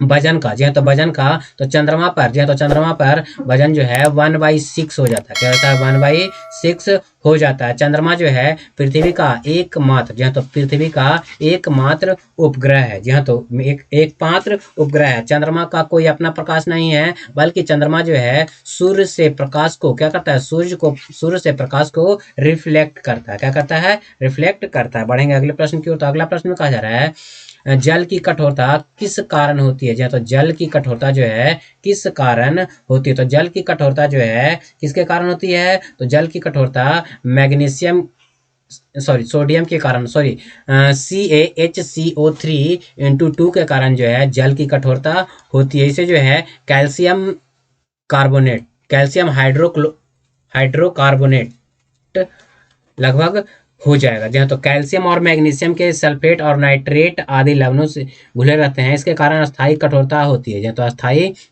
कठोरता होती है। इससे जो है अस्थायी कठोरता को तो दूर किया जाता है, लेकिन अस्थायी कठोरता को दूर गर्म करके नहीं किया जाता है। जी हाँ, तो नहीं किया जाता। अगर बात करें समुद्री जल में NaCl, सोडियम क्लोराइड जो है मिक्स होता है, मिला होता है, जिसे नमक के नाम से जानते हैं। हमारा अगला प्रश्न जो है कहा जा रहा है कि भारतीय रक्षा मंत्रालय द्वारा इंटरनेट से जुड़ी सभी कंप्यूटरों के माइक्रोसॉफ्ट ऑपरेटिंग सिस्टम को हटाकर कौन सा नया स्वदेश में विकसित विंडोज के साथ बदलने का फैसला किया गया? जी हाँ, तो भारत में विकसित कौन सा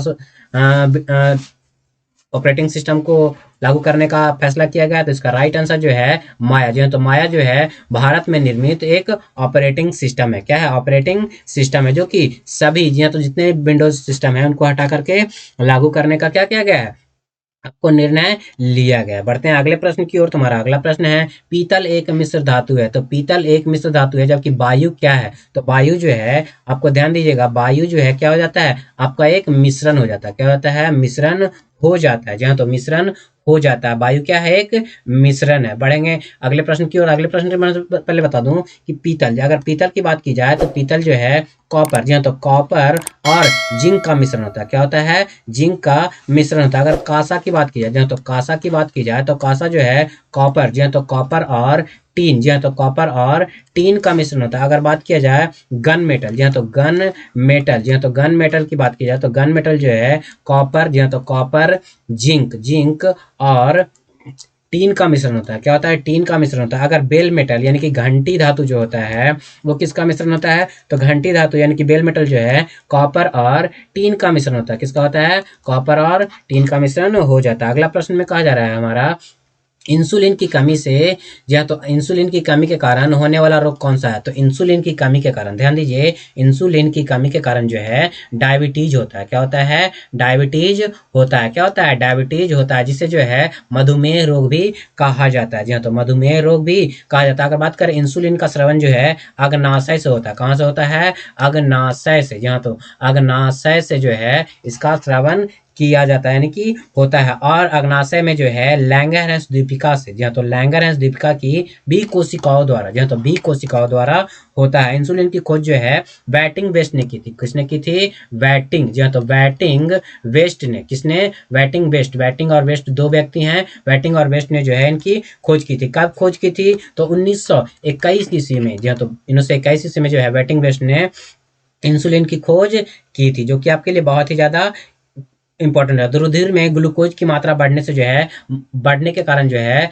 मधुमेह रोग होता है। क्या होता है? मधुमेह रोग होता है। क्या होता है? मधुमेह रोग, जिसे शुगर की बीमारी कहा जाता है। अगर रुधिर की बात की जाए, रुधिर की बात की जाए तो रुधिर जो है एक संयोजी ऊतक है। क्या है? संयोजी ऊतक है। रुधिर में जो है कितने प्रकार के कण होते हैं? मुख्यतः दो प्रकार के कण होते हैं। पहला हो जाता है आपका रेड ब्लड सेल, आरबीसी जिसको कहते हैं। दूसरा होता है व्हाइट ब्लड सेल, जो डब्ल्यूबीसी कहा जाता है। हमारा अगला प्रश्न है किस ताप पर H2O का घनत्व अधिकतम होता है? तो 4 डिग्री सेल्सियस पर जो है H2O यानी कि जल का घनत्व जो है सबसे अधिकतम हो जाता है। क्या हो जाता है? सबसे अधिकतम हो जाता है। सॉरी दोस्तों, यहाँ पे फॉरेनहाइट है, 4 डिग्री सेल्सियस हो जाएगा। अगर फॉरेनहाइट की बात की जाए तो फॉरेनहाइट जो है वो हो जाएगा 39 पॉइंट, जी तो 39.2 डिग्री, जी तो 39.2 डिग्री फॉरेनहाइट पर जो है जल का घनत्व सबसे अधिक हो जाता है। अगर 4 डिग्री, यहाँ पे देखिए जल्दबाजी में गलती हो सकता है, तो 4 डिग्री सेल्सियस जो होता है वो आपका राइट आंसर हो जाता है। जी हाँ, तो राइट आंसर हो जाता है। जी हाँ, तो राइट आंसर हो जाता है। अगर केल्विन में बात किया जाए, जी हाँ, तो केल्विन में बात किया जाए तो केल्विन में जो है 273.16 केल्विन जो है, जी हाँ, तो 16 केल्विन जो है इस पर जल का घनत्व सबसे अधिक हो जाता है। क्या होता है? सबसे अधिक हो जाता है। और 1 डिग्री टेम्परेचर पर, यानी कि 1 डिग्री सेल्सियस पर जो है जल जमने लगता है। इसका उबलन बिंदु यानी कि क्वथनांक बिंदु जो है 100 डिग्री सेल्सियस होता है। कितना होता है? 100 डिग्री सेल्सियस होता है। इसके द्वारा निकले गए वाष्प में सबसे अधिक गुप्त ऊष्मा होता है। क्या होता है? गुप्त ऊष्मा सबसे अधिक होता है। हमारा अगला प्रश्न है निम्नलिखित में से कौन स्तनधारी नहीं है? स्तनधारी नहीं की बात की जाए तो यहाँ से कौन जो है स्तनधारी नहीं हो जाता? तो मगरमच्छ जो है वो स्तनधारी नहीं है, बल्कि एक जलीय जीव है। इसके अलावा डॉल्फिन, बाघ, मानव, ये तीनों को तीनों जो हैं क्या हैं? आपके स्तनधारी। स्तनधारी कहने का मतलब है जो, या तो जो है अपने बच्चे को क्या करते हैं? दूध पिलाते हैं। क्या करते हैं? बच्चे को जो है क्या करते हैं? दूध पिलाते हैं, वो स्तनधारी कहलाते हैं। जी हाँ, तो स्तनधारी कहलाते हैं। बढ़ेंगे अगले प्रश्न की ओर। तुम्हारा अगला प्रश्न है निम्नलिखित विद्युत चुंबकीय तरंगों में से किसकी तरंग दैर्घ्य सबसे अधिक होती है? सबसे अधिक तरंग दैर्घ्य की बात की जाए तो अवरक्त किरणों का तरंग दैर्घ्य जो है सबसे अधिक होता है। क्या होता है? अवरक्त किरणों का तरंग दैर्घ्य जो है सबसे अधिक होता है। इसमें जो है लाल रंग का तरंग दैर्घ्य सबसे अधिक होगा। क्या होगा? लाल रंग का तरंग दैर्घ्य जो है सबसे अधिक होगा। और बैगनी, यहाँ तो बैगनी का तरंग दैर्घ्य जो है वो सबसे कम होता है। क्या होता है? सबसे कम हो जाता है। अगर बात करें पराबैंगनी किरणों की, तो पराबैंगनी किरणों से हमारा अच्छा जो है ओजोन परत करता है। और ओजोन का जो फॉर्मूला होता है वो 3 होता है। क्या होता है? O3 हो जाता है। बढ़ते हैं अगले प्रश्न की ओर। तो अगला प्रश्न, आंसू गैस का रासायनिक नाम क्या होता है? तो आंसू गैस का रासायनिक नाम जो है वो क्या हो जाता है? तो इसका राइट आंसर जो है, जी हाँ, तो अल्फा क्लोरोएसिटोफिनोन। जी हाँ, तो अल्फा क्लोरोएसिटोफिनोन, या फिर अल्फा नहीं भी देता कभी कभी, क्लोरोएसिटोफिनोन, अल्फा क्लोरोएसिटोफिनोन जो है वो क्या है? आंसू गैस का रासायनिक नाम हो जाता है। अगर इसके फॉर्मूले की बात की, रासायनिक सूत्र क्या होता है? तो CCl3NO टू, जी हाँ, तो CCl3NO2 जो है इसका क्या हो जाता है, आपका रासायनिक सूत्र हो जाता है। जी हाँ, तो रासायनिक सूत्र हो जाता है। अगर हंसाने वाली गैस की बात की जाए, जी हाँ, तो हंसाने वाली गैस की बात की जाए तो N2O नाइट्रस ऑक्साइड जो है वो हंसाने वाली गैस हो जाता है। अगर भारी जल की बात की जाए, भारी जल, जी हाँ, तो ध्यान दीजिए, भारी जल की बात की जाए तो H2O, ध्यान दीजिएगा, H2O जो है, सॉरी, ये हल्का जल है, और D2O जो है आपका भारी जल हो जाता है मंदक के रूप में। जी हाँ, तो भारी मशीनों में मंदक के रूप में जो है ग्रेफाइट का प्रयोग किया जाता है, साथ ही साथ D2O का भी प्रयोग किया जाता है। जी हाँ, तो D2O का भी प्रयोग किया जाता है। बढ़ेंगे अगले प्रश्न की ओर। तुम्हारा अगला प्रश्न जो है कहा जा रहा है कि यदि किसी, जी हाँ, तो यदि किसी लेंस का आधा भाग काले कागज से ढक दिया जाए तो उसका द्वारा उत्पन्न प्रतिबिंब होगा, तो उसका द्वारा उत्पन्न प्रतिबिंब जो है वो कैसा होगा, तो उसकी चमक कम हो जाएगी। क्या हो जाएगी, उसकी चमक जो है प्रतिबिंब की वो क्या हो जाएगी, कम हो जाएगी। ध्यान ध्यान ध्यान दीजिएगा, उसकी चमक कम हो जाएगी। अगला प्रश्न में कहा जा रहा है मानव नेत्र के संबंध में निम्नलिखित में से कौन सा कथन सही है। ध्यान दीजिए, यहाँ पे सही की बात कर रहा है, तो सही की बात करें तो नेत्र लेंस रेटिना पर प्रकाश केंद्रित करता है, ये सही हो जाएगा। बाकी को जो है सारे के सारे गलत हैं। अगर बात करें नेत्र लेंस, यहाँ तो नेत्र लेंस जो है वो कहाँ, पुतली यानी कि आइरिस के, किसके, आइरिस के पीछे होता है, और आंखों में रंग जो है वो आइरिस के कारण होता है। किसके कारण होता है, आइरिस के कारण होता है। रेटिना दृष्टि की सिराओं के तंत्रिका की एक फिल्म होती है। क्या होती है, फिल्म, यानी कि पतली परत होती है। अगर बात करें मनुष्य के आंख में, किसके, मनुष्य के आंख में जो प्रतिबिंब बनता है वो उल्टा बनता है। कैसा बनता है, उल्टा बनता है, और उल्टा और वस्तु से छोटा बनता है। कैसा बनता है, छोटा बनता है। जी हाँ, तो और अगर बात किया जाए कि यही इसी के द्वारा जो है हम लोग सीधा प्रतिबिंब, यानी कि हम लोग जो प्रतिबिंब देखते हैं वो उल्टा देखते हैं। कैसा देखते हैं, उल्टा देखते हैं। हमारा अगला प्रश्न जो है कहा जा रहा है निम्नलिखित में से किस सूचना के साथ, सॉरी, किस सूचक के साथ बेकिंग सोडा का विलयन मिलाने पर हरा रंग प्राप्त होता है। किसके साथ मिलाने पर जो है हरा रंग प्राप्त होता है, तो चाइना रोज, ध्यान दीजिएगा, चाइना रोज के साथ जो है मिलाने पर, जी हाँ, तो चाइना रोज के साथ मिलाने पर जो है वो क्या हो जाएगा, बेकिंग सोडा का घोल हरा रंग में हो जाएगा। कैसा हो जाएगा, हरा रंग हो जाएगा। अगर बात करें चाइना रोज की, तो चाइना रोज जो है अड़हुल और गुड़हुल के जैसा होता है। कैसा, अड़हुल का जो फूल होता है उसी के तरह जो है चाइना रोज भी होता है। अगर बेकिंग सोडा का बात की जाए तो बेकिंग सोडा जो है सोडियम बाइकार्बोनेट, जी हाँ, तो सोडियम बाइकार्बोनेट क्या हो जाता है, सोडियम बाइकार्बोनेट के नाम से जाना, जिसे खाने वाला सोडा के नाम से भी जाना जाता है। अगर सोडियम कार्बोनेट की बात की जाए तो ये हो जाता है आपका धोवन सोडा। क्या हो जाता है, धोवन सोडा, जिससे हम कपड़े को धोते हैं। अगर सोडियम बाइकार्बोनेट का फॉर्मूला की बात की जाए तो NaHCO3, जी हाँ, तो NaHCO3 जो है आपका सोडियम बाइकार्बोनेट का फॉर्मूला हो जाता है। अगला प्रश्न है ब्लू बेबी सिंड्रोम, जी हाँ, तो ब्लू बेबी सिंड्रोम निम्नलिखित में से किसके कारण होता है। तो ब्लू बेबी सिंड्रोम की बात की जाए तो ये मिथेमोग्लिस मोग्लिविन, जी हाँ, तो मिथेमोग्लिविन के कारण जो है ब्लू बेबी सिंड्रोम होता है। और इसमें क्या होता है, त्वचा में नीलापन हो जाता है। क्या होता है, नीलापन जो है त्वचा में हो जाता है ब्लू बेबी सिंड्रोम के कारण। अगर बात की जाए, ये जो है वो एक नाइट्रेट लवण के कारण होता है। किसके कारण होता है, नाइट्रेट, जी हाँ, तो नाइट्रेट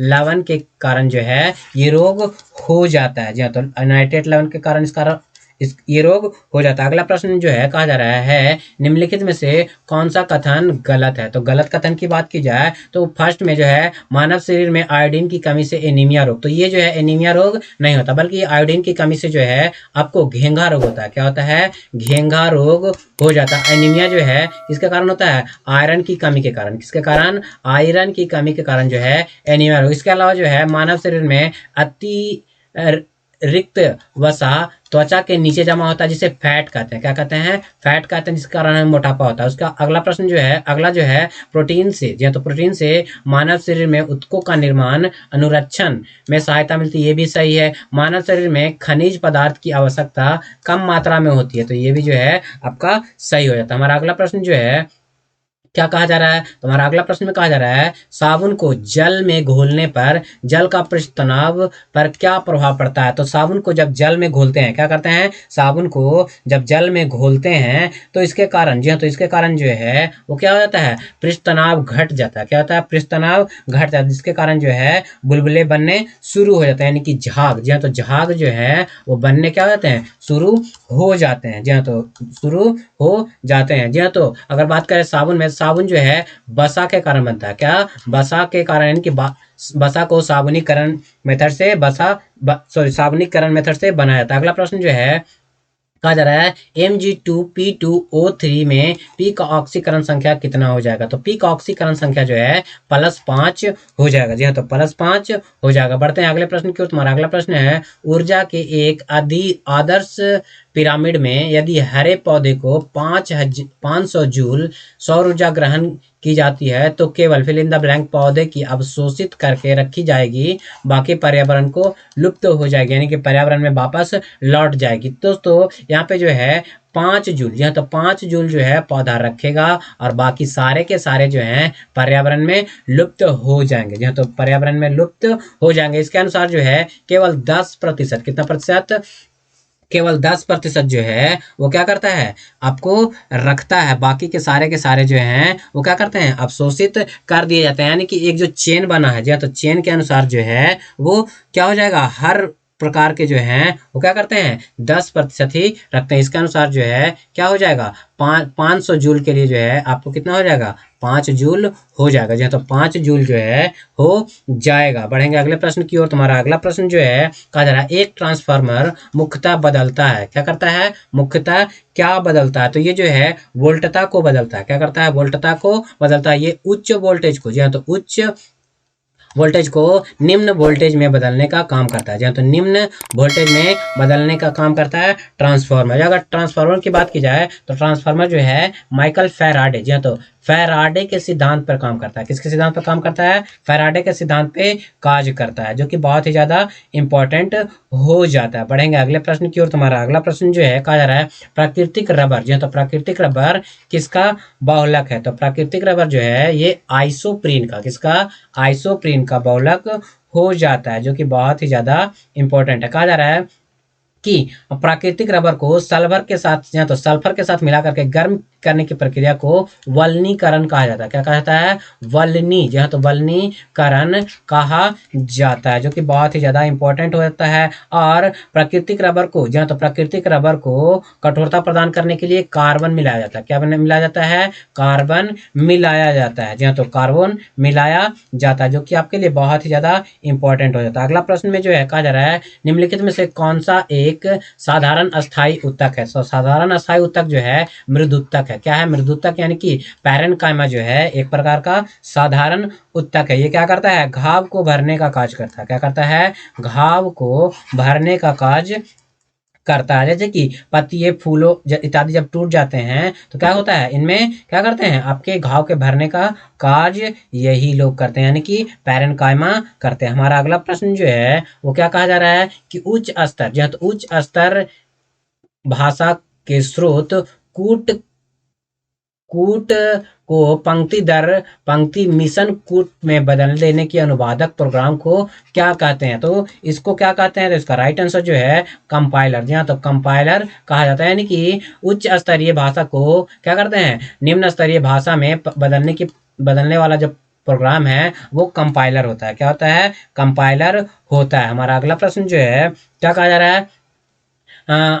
माइकलसन मोरले प्रयोग आधार बना था। तो माइकलसन मोरले प्रोग्राम जो है प्रयोग जो है किसका आधार बना था। तो इसका राइट आंसर जो है, जी हाँ, तो इसका राइट आंसर जो है वो क्या हो जाएगा, तो ये हो जाएगा आपका ईथर परिकल्पना का पतन। जी हाँ, तो ईथर परिकल्पना का पत्थर का आधार बना। सो दोस्तों एक क्वेश्चन छूट गया है, यदि लाल फूल को हरे शीशे में देखा जाए तो वो कैसा दिखाई देगा। अगर यदि लाल फूल को हरे प्रकाश में देखा जाए तो वो जो है काला दिखाई देगा। कैसा दिखाई देगा, काला दिखाई दे जाएगा। इसमें एक आपका फॉर्मूला होता है। क्या फॉर्मूला होता है कि आपका सबसे पहले क्या हो जाएगा, आर जी बी। जी हाँ, तो आरजीबी कलर रहेगा जब इनके आर और यानी कि रेड और ब्लू के कॉम्बिनेशन से जो है मैजेंटा बनता है। क्या बनता है? मैजेंटा। और रेड और ग्रीन के कॉम्बिनेशन से येलो बनता है। क्या बनता है? येलो बनता है। और ग्रीन और ब्लू के कॉम्बिनेशन से जो है क्या होता है आपको? सिलोन बनता है। क्या बनता है? सिलोन बनता है। और सभी जब एक साथ मिक्स हो जाएंगे, क्या हो जाएंगे? सभी जब एक साथ मिक्स हो जाएंगे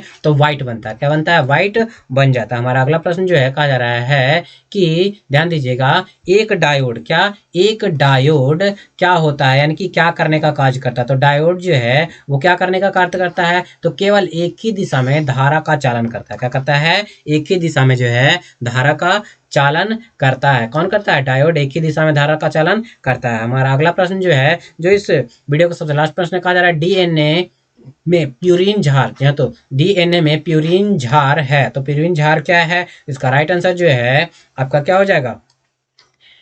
एंडीन, एंडीन व गुआनिन। जी हाँ, तो एंडीन व गुआनिन जो है डीएनए में प्यूरिन झार हो जाता है। जी हाँ, तो प्यूरिन झार हो जाता है, जो कि आपके लिए बहुत ही ज्यादा इंपॉर्टेंट। तो दोस्तों आप लोग बताइए, जी हाँ, तो आप लोग बताइए कि आप लोगों को वीडियो कैसा लगा। अगर अच्छा लगा तो इसको लाइक कर लीजिए, ज्यादा से लोगों को शेयर भी जरूर कर दीजिए। और जिन लोगों ने हमारे चैनल नियर बाय स्टडी को अभी तक सब्सक्राइब नहीं किया है तो नीचे के दिए गए रेड बटन को दबाकर आप हमारे चैनल को सब्सक्राइब कर लीजिए। सब साथ बगल वाला बेल आइकन भी जरूर प्रेस कर दिए, ताकि लेटेस्ट वीडियो का नोटिफिकेशन सबसे पहले आप लोगों को मिल सके। और आज ये जो हमारा है सेट नंबर 9 हुआ है। क्या हुआ है? 9 हुआ है। और जल्द ही हम अगले वीडियो में, जी हाँ, तो जल्द ही हम अगले वीडियो में सेट नंबर 10 लेकर आने वाले हैं। तब तक के लिए नमस्कार।